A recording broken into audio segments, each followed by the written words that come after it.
said this before to others that it's no coincidence that you were brought to this webinar, whether it's through curiosity or an interest in you're at a a challenge or a barrier, whether in your career. And so I applaud you for being here today. And I wanted to share with you some commonalities of maybe what you're going through. For me, before I found the program, I had been in corporate America. It's going to be over 25 years. And as I was progressing through my career, I was always challenged with my true leadership self. I've been told you need to be more firm or you need to be more vulnerable. And it was always very challenging to find my true self, pretending to be a little harder than what I generally felt uncomfortable doing.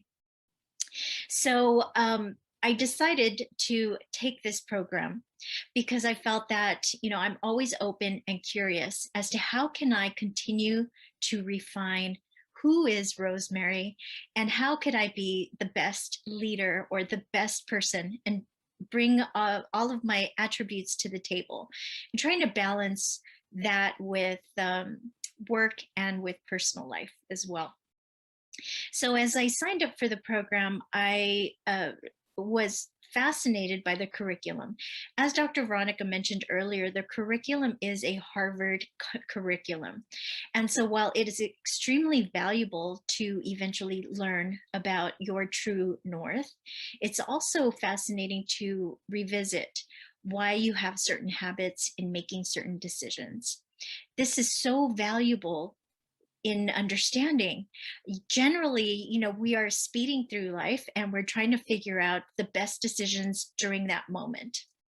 And sometimes we're not even really focused on those unintended consequences.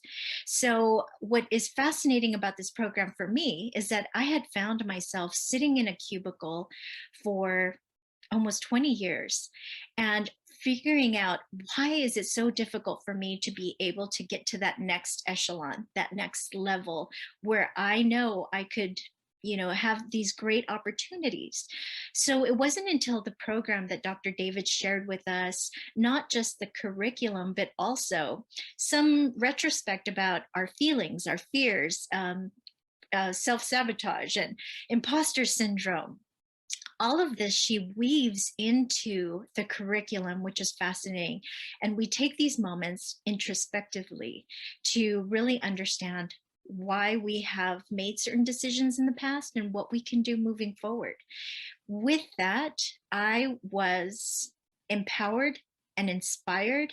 And not only did I make it out of that cubicle, but within that year of the program, or the few months within that program, I lived outside my box.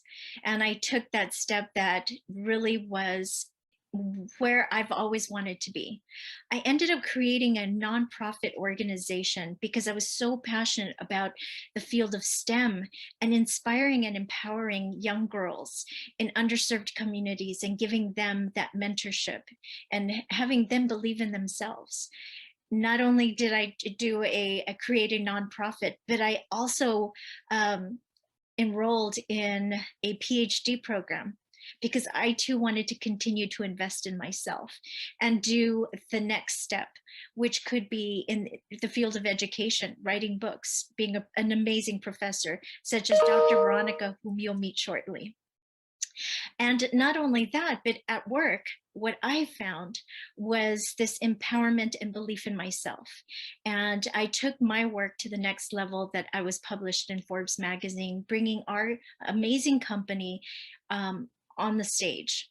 And so those are just a few things I wanted to share with all of you that this program can do for you as well.